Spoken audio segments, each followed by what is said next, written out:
بالله من الشيطان الرجيم بسم الله الرحمن الرحيم الحمدللہ والصلاة والسلام علی رسول اللہ اما بعد.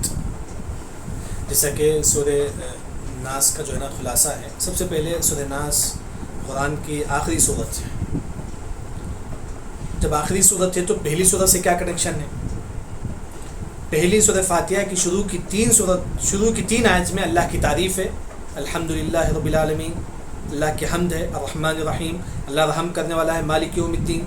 اسی طرح سورہ ناس کی شروع کی تین آیت میں اللہ کی تعریف ہے. دوسرا، سورہ ناس میں تین نام اللہ کا ذکر ہے. ایک ہے رب، دوسرا الہ، تیسرا ملک. سورہ فاتحہ میں بھی تینوں نام پائے جاتے ہیں. الحمدللہ رب، اللہ مطلب الہ اللہ دونوں سے ہے. اسی طرح ملک، مالک یوم الدین، ملک یوم الدین، دونوں جائز ذکرات سورہ فاتحہ. جو تین نام یہاں ہے، تین نام سیم جو ہے نا یہاں بھی ہے. اس کے بعد سورہ ناس آخری صورت کیوں ہے؟ کیونکہ انسان کو معلوم ہے کہ جنت ہے، جہنم ہے، اللہ تعالیٰ ہے، سب کچھ معلوم ہوتا ہے، لیکن پھر بھی شیطان وسوسہ ڈالتا ہے کہ تم کیا کرو، اس پر ایمان نہ لاؤ. اللہ نے کہا کہ اس وسوسے سے تم پناہ مانگو. اگر تم اس پر ایمان نہیں لائیں گے آپ کافر ہو جائیں گے. تو اللہ نے قرآن کی آخری صورتوں میں وسوسے سے پناہ مانگنے کو کہا. کیوں؟ کیونکہ اگر آپ جنت کے بارے میں آپ لوگ پڑھ لیے، پورے قرآن میں جنت کا ذکر ہے، جہنم کا ذکر ہے، شیطان سب قوموں کا ذکر ہے، نبیوں کا ذکر ہے، سب کا ذکر ہے. شیطان وسوسہ ڈالتا ہے کہ تم اس پر ایمان نہ لاؤ، یہ سب جھوٹ ہے. تو اللہ نے کہا کہ اس وسوسے سے بچنے کے لیے شیطان کیا کرتا ہے؟ آپ کے دلوں میں خیال ڈالتا ہے. تو اللہ نے کہا کہ تم کیا کرو، یہ سورت پڑھ لو، سورہ ناس، آپ وسوسے سے بچ جائیں گے. اس کے بعد سورہ ناس اور سورہ فلق میں کیا کنیکشن ہے؟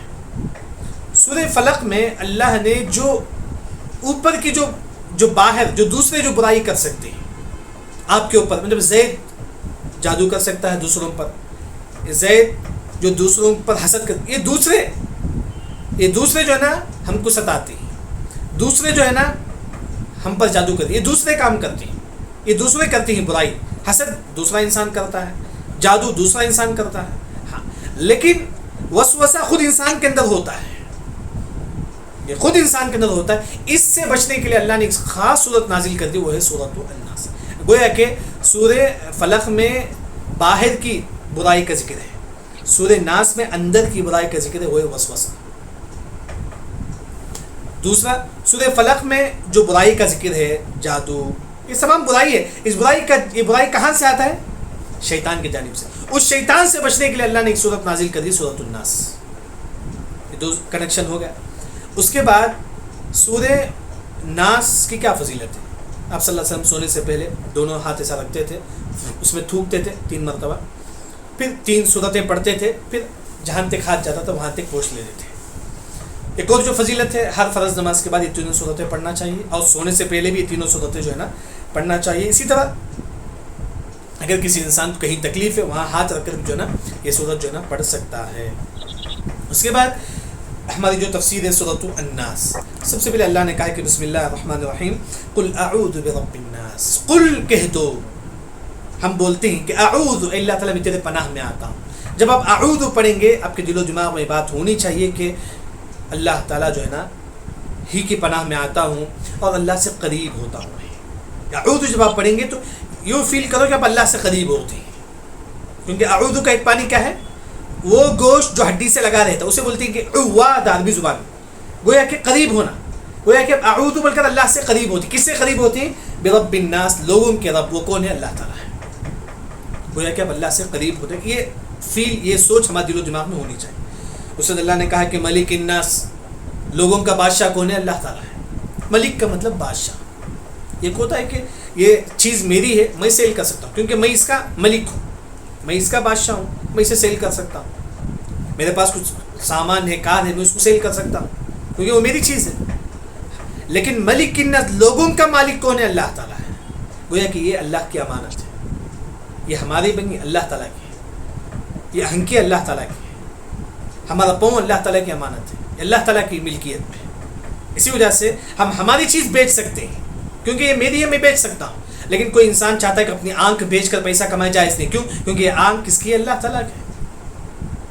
کوئی انسان نہیں چاہتا کہ میں اپنا ایک ہاتھ بیچ کر جو ہے نا پیسہ کما لوں. نہیں، کیونکہ ہاتھ اللہ کی امانت ہے، آپ کی نہیں ہے، اللہ تعالیٰ کی ہے.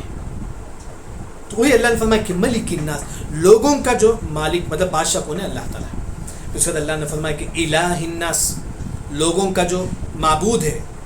الہ کا مطلب عبادت کرنے والا، جس کی عبادت کرتے ہیں لوگ، وہ کون ہے؟ اللہ تعالیٰ. الہ کا مطلب اللہ. لوگوں کا اللہ کون ہے؟ اللہ تعالیٰ. لوگوں کا بھی معبود ہے، وہ کون ہے؟ اللہ تعالیٰ ہے.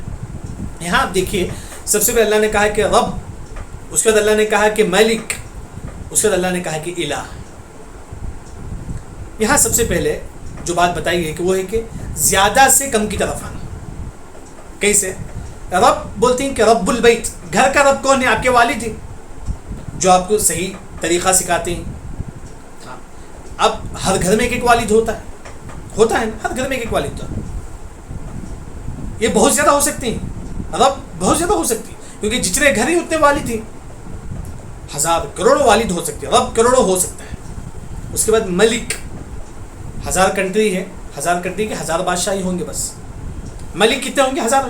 یعنی کہ رب زیادہ ہیں، اس سے تھوڑا کم کون ہے؟ ملک ہے. ملک تو جو ہے نا، ہر ایک کنٹری کے ایک ملک ہوتی ہے، ایک بادشاہ ہوتی ہے، بس ایک ہوتی ہے بس. پھر اس سے کم کون ہے؟ الہ، جو تمام کا ایک ہے، سنگل ہے بس. یعنی کہ زیادہ سے کم. رب بہت زیادہ ہو سکتی ہیں، آپ کو اصلاح کرنے والے، آپ کو صحیح راستہ بتانے والے بہت زیادہ ہو سکتی ہیں، لیکن ملک کم ہے تھوڑا. کنٹری کے ایک بادشاہ ہوتا ہے بس، لیکن الہ صرف ایک ہو سکتا ہے، وہ ہے اللہ تعالیٰ. دوسرا، ایک انسان کے پاس پیسہ نہیں ہے، وہ کہاں جاتا ہے؟ سب سے پہلے اپنے والد کے پاس جا کے مانگتا ہے، جو اس کا رب ہے، جو اس کو پالنے والا ہے. والد بولتے ہیں کہ میرے پاس نہیں ہے پیسہ. پھر وہ کس کے پاس جاتے ہیں؟ بادشاہ کے پاس جاتے ہیں. بادشاہ بولتا ہے کہ میں نہیں دوں گا تو یہ پیسہ. کبھی بادشاہ کے پاس بھی نہیں ہو سکتا ہے، جتنا وہ پوچھتا اتنا نہیں ہے اس کے پاس. تو وہ آخر کس کے پاس جانا پڑے گا؟ اللہ تعالیٰ کے پاس. وہ کہ الہ الناس، جو لوگوں کا رب ہے، وہ اصل رب ہے. آپ کتنا بھی اس سے مانگو، کبھی ختم ہونے والا نہیں اس کے خزانے. تو یہ جو ہے نا، یہ ترتیب ہے قرآن کی. یہاں اللہ نے اللہ کی 3 صفات کا ذکر کرتے ہیں. رب الناس، لوگوں کا رب ہے اللہ تعالیٰ. ملک الناس، الہ الناس. 3 کا ذکر کرنے کے بعد صرف یہ ایک برائی کا ذکر ہے، یہ سورت، وہ ہے وسوسے کا. جبکہ سورہ فلق میں صرف اللہ کا ایک صفت کا ذکر ہے، رب الفلق، جو فلق کا رب ہے، صرف اللہ کا ایک نام ذکر ہے وہاں. لیکن 3 برائی کا ذکر ہے وہاں. یہ ہے کہ رات کی برائی اور جادو اور حسد، 3 برائی کا ذکر ہے.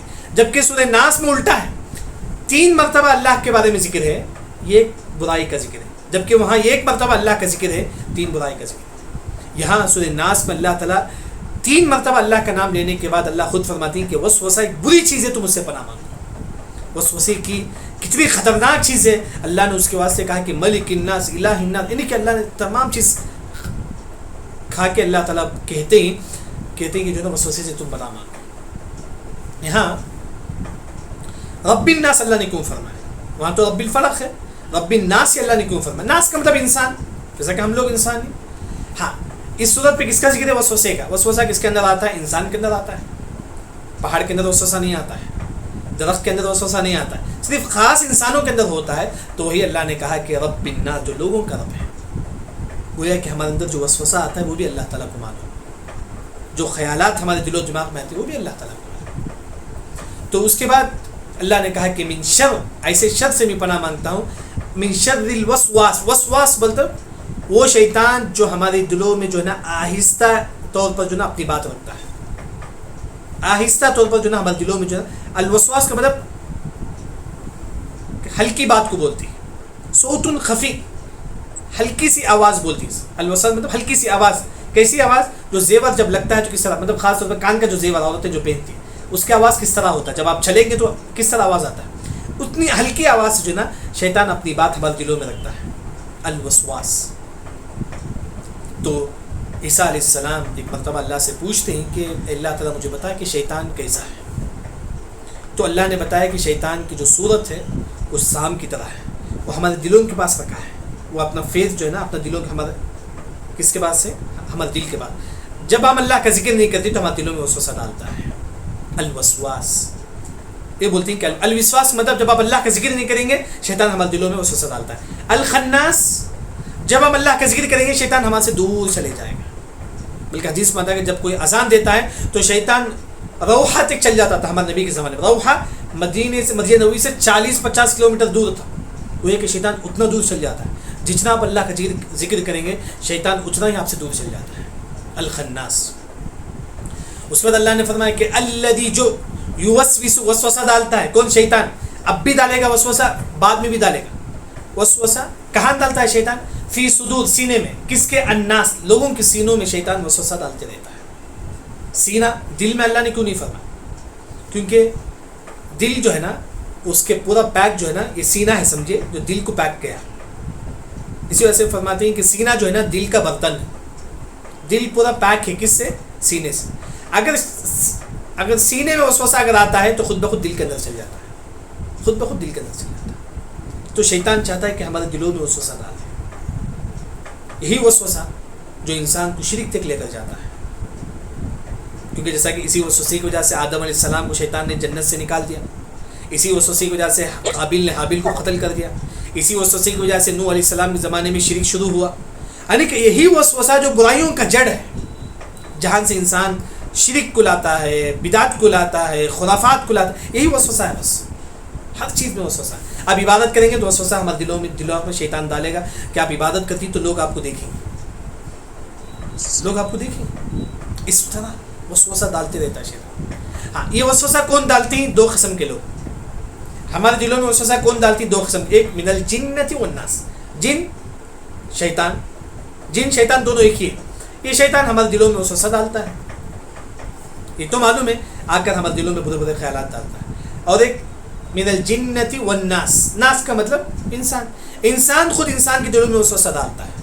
ایک ہوتا ہے کہ شیطان ہمارے دلوں میں وسوسہ ڈالتا ہے, ایک ہے کہ انسان کے دلوں میں وسوسہ ڈالتا ہے. لیکن دونوں کے وسوسے میں پاورفل کون سا ہے؟ انسان کا وسوسہ. دلیل اللہ نے فرمایا کہ ان کید الشیطان کان ضعیفا. شیطان کی جو پلاننگ ہے وہ کمزور ہے, لیکن انسان کی جو پلاننگ ہے وہ تھوڑا مضبوط ہے. کوئی انسان آپ کے پاس آ کر بولتا ہے کہ چلو فلم دیکھیں گے, کبھی کبھی دیکھ لیں گے, چلے گا, یہ وسوسہ. بلکہ شیطان صرف آپ کے دلوں میں بات ڈالتا ہے, لیکن یہ انسان جو ہے نا آپ کے دلوں میں آ کر آپ کو جو ہے نا بولتا ہے کہ چلو فلم دیکھیں گے, چلو گناہ کریں گے, چلو سگریٹ پئیں گے. گویا کہ آپ کو گناہ کرے تک نہیں چھوڑتا ہے. یہ انسان خود انسان کے دلوں میں وسوسہ ڈالتا ہے. چلو 1% ہے, بس سود کھا لیں گے, بس ہو گئے.